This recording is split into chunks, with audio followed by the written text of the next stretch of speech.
welcome back to the Citizen channel. You're all staying safe and well. And our preview of another big game coming up when we're fighting on three fronts. They're all big games, aren't they? But we're talking, of course, Everton versus Manchester City on the 14th of May 2023. I can't get down there. If you're getting down across there, stay safe and bring those points back. Be great to hear you as usual on the old goggle box, and let's do the business. Of course, it's match day 35. 2 p.m. kick-off at Goodison. Yes, and Arsenal are kicking off at 4:30. So we've got to lay a marker down with this one, haven't we? Very, very important. We keep that momentum. We keep the pressure on. We'll talk about that, of course we will. Please, if you are new to the channel, push that subscribe button, push the bell notifications. Everything City, past, present and forever. And even after the season finishes, there'll be lots of stuff on the channel, as you know, a lot of history stuff, a lot of reflections on the season, etc., etc. So keep joining us, press that button, spread the word if you can, it'd be great. And it gives a thumbs up. I got over 30 odd for one of my recent vlogs, so please get that button press for the like button. Thank you very much. Very, very grateful if you can do that for me. Right, this game's on Sky Sports main event, Sky Sports Premier League and Sky Ultra HD. Our overall record at their place in the league over the years in history. Yeah, not one of our most successful grounds. We picked up a little bit recently, but still quite poor, and one of the poorest probably. Just shows the strength of Everton over the years. In fairness, I think they're up top 2 or 3 as far as winning games in the top divisions are concerned, and being in the top division, of course. We played 89 against them. We've won 23, drawn 23, but we've lost 43, and they've scored 151 goals to our 101. So let's keep that ratio in the positive and knock a few more off this week, hopefully. Previously, of course, it was an interesting game, a bit of controversy right at the end. If you remember, back on the 26th of February 2022, it was Everton 0, Manchester City 1. A nervy encounter, as it no doubt will be again. Edison, Stones, Walker, Diaz, Cancelo, Rodri, Gundo, Bernardo, Foden, Mahrez and Sterling with the starting 11. This was taken from my match report. I commented, a poor first half from City, partly because Everton were well up for this and pretty much physically out-battled us all half. Richarlison was doing what he did best and winning 3 kicks at times from just clumsy City challenges as we got sucked in time and time again. Gordon always looked a threat on their left, and Stones at right back was having a torrid time. City started the second half better as Everton began to sit back, not necessarily by choice, as City upped the game. 55 minutes, City's best chance as Pickford saves a good Foden effort. 68 minutes, KDB given the freedom to run, unleashes a shot saved by Pickford, who does well to also save a Bernardo follow-up.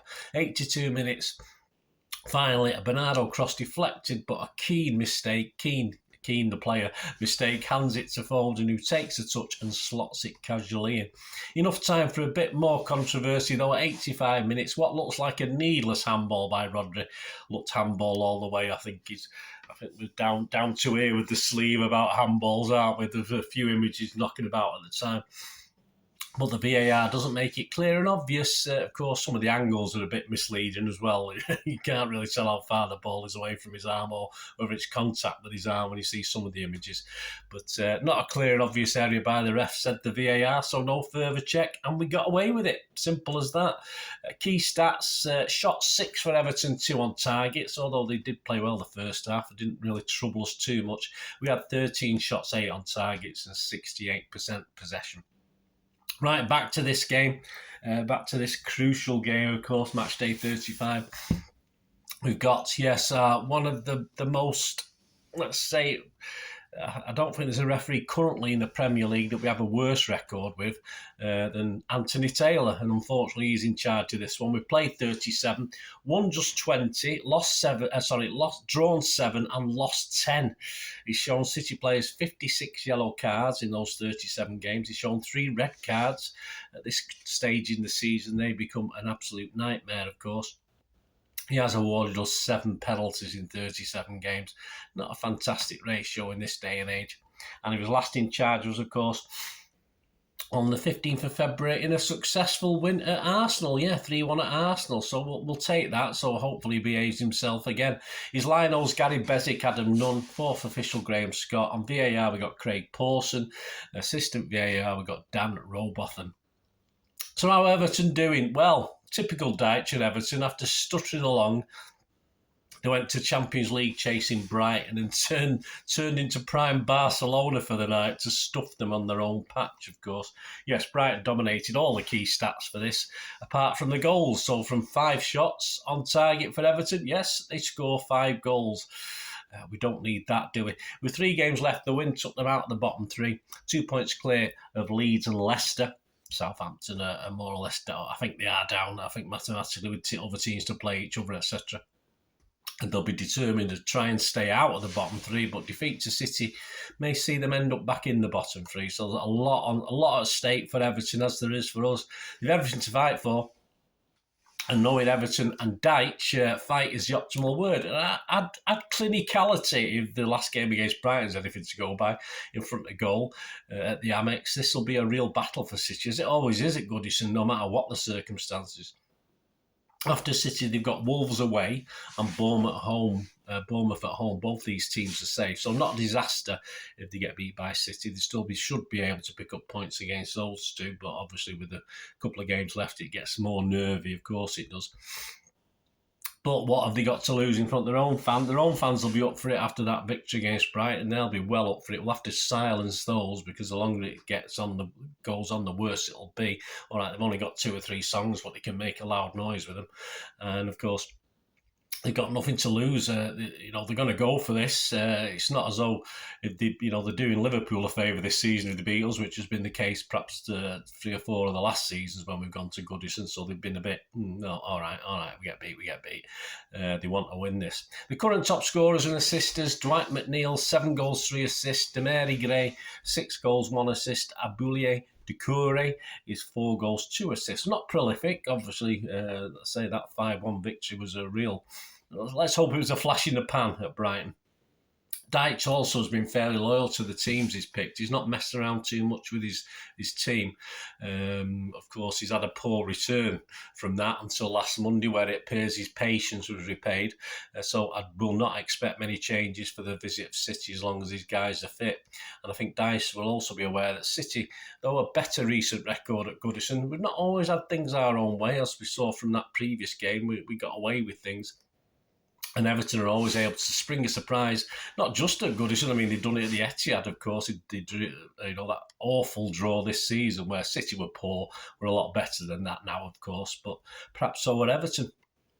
With Arsenal kicking off at home at Everton, to Everton's demolished Brighton, of course. It's typical. The footballing gods like to have a laugh at City's expense. We play the team on form.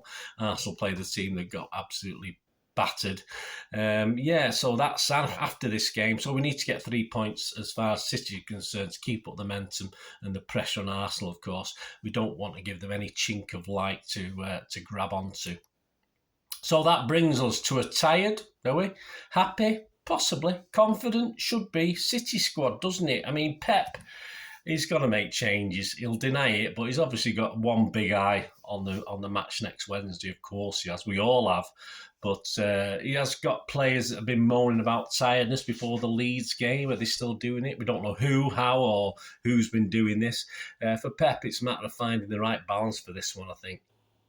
This has to be a strong 11, of course. We've got a league title to win. So if there are any changes to the starters that start against Real Madrid, they must be at least of a similar standard, perhaps not equal in parts. Of course, that was probably our best 11 against Real Madrid. But it's more important, I think, that our starting 11 against Everton is up for the battle. Simple as that. We don't want any lightweights in this one against Everton at Goodison. So on the bench against Madrid, if you have a look at that, I'll try and analyse who was on there. We've got probably can come in and do a decent job. Laporte, Foden, Lewis, Alvarez. and Mahrez. Perhaps Mahrez is a bit weak on the battling front, which I've already mentioned. But if he fancies it, he's okay, Mahrez. If he fancies it, it's whether he fancies it or not, and fancies his chances of getting to the team against Real Madrid, which are fairly slim. So will he fancy it? That's the problem. So you got 5 there. Will he play all 5? Very, very possibly he will. I hope not. Personally, I hope he doesn't. Personally, I hope he only makes 2 or 3 changes. Personally, I hope the guys are fit enough. They've had a few days off since the Madrid game. They've had a bit of sun on the back in Madrid, which would have been nice for them. I mean, more than we've had. So personally, I'd like him to play as much as that Madrid 11 as he can. If he makes 2 or 3 changes, I'm not going to be too worried. But, as I said, there's a potential there to make anything up to 5 changes. Aki, of course, remains a major doubt. If he's on the bench against Everton, then there's a possibility against Madrid. But if we don't see him, I'm doing this before the press conference, of course. If we don't see him even on the bench against Everton, then I doubt very much we'll see any appearance for the Madrid game, which we'll talk about on the Madrid preview. This is Everton. So this is it. This is my expected Pep 11 for Everton. If I get 8 of these right, I'll be happy. Because if I get 8 right, it means perhaps Pep's gone a little bit stronger than I think he will do. But this is what I've come up with, and I've stuck all them 5 in the team, guys. I'm sorry. I don't want to, but I'm just trying to think how Pep does it. And for me, I play the same 11 that we played against Real Madrid. But this is Pep's 11. This is my prediction of Pep's 11. Let me know what you think.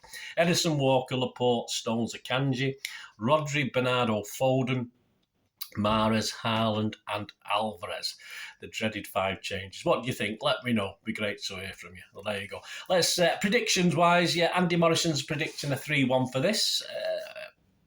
I'm predicting a more nervy. I'm hoping for a 5-0, but I'm predicting a more nervy 2-1 to City, and hopefully we'll get our noses in front. Might let them back in it and score a late, goal in the second half, but I'm predicting 2-1. Andy Morrison's 3-1.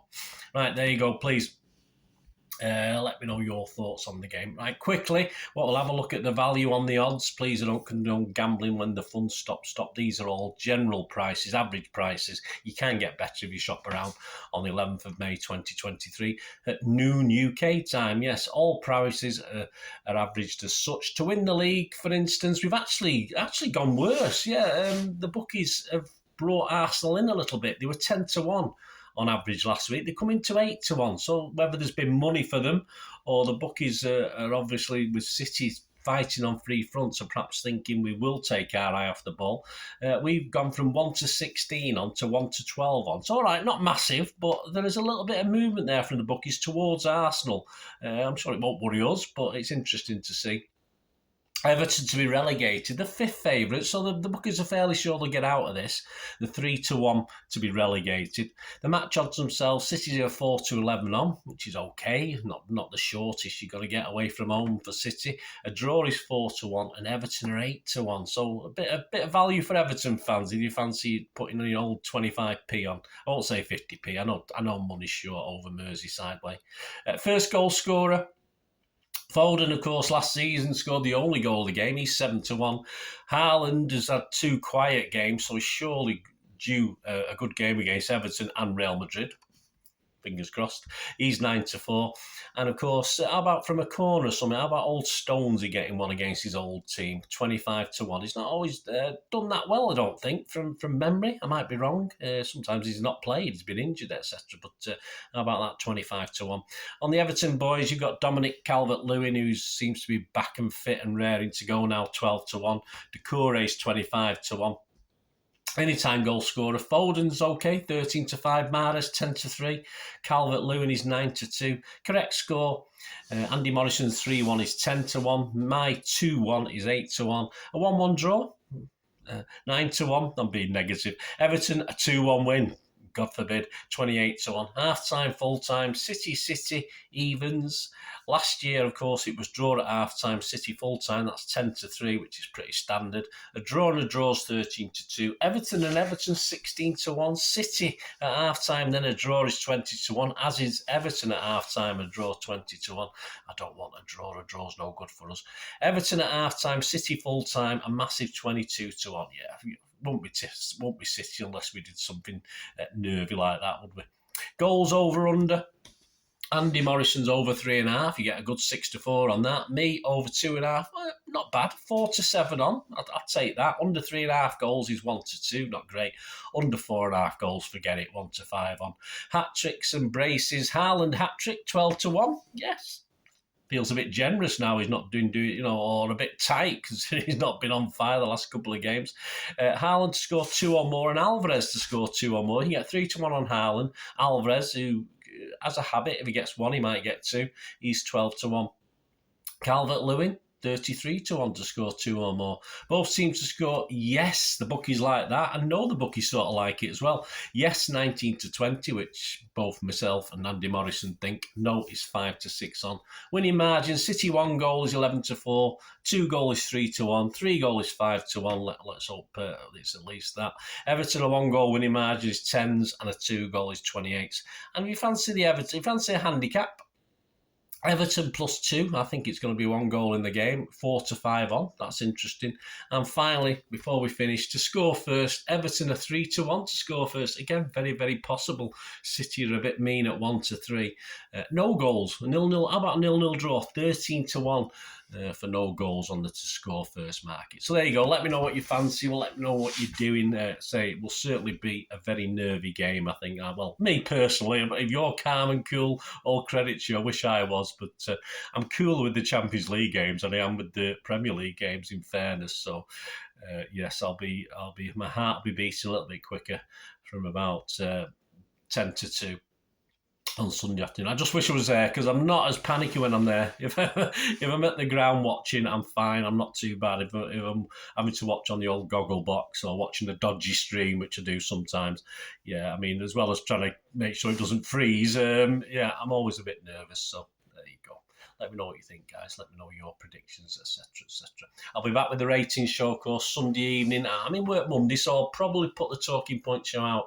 I'll probably, hopefully, get it scripted Sunday evening before I have to go to bed early. But I'll get the talking point show out on the Monday afternoon. And possibly I'll get the City Madrid preview out for the big game, of course. Another big game. I'll try and get that out Monday tea time, but obviously I'll aim for Tuesday morning for that. So please join me. It'd be great to have you on board. And as I said, spread that word. And yeah, we'll see you soon. And all I need to say is, yeah, stay safe, Blues. Come on, City. Bye for now.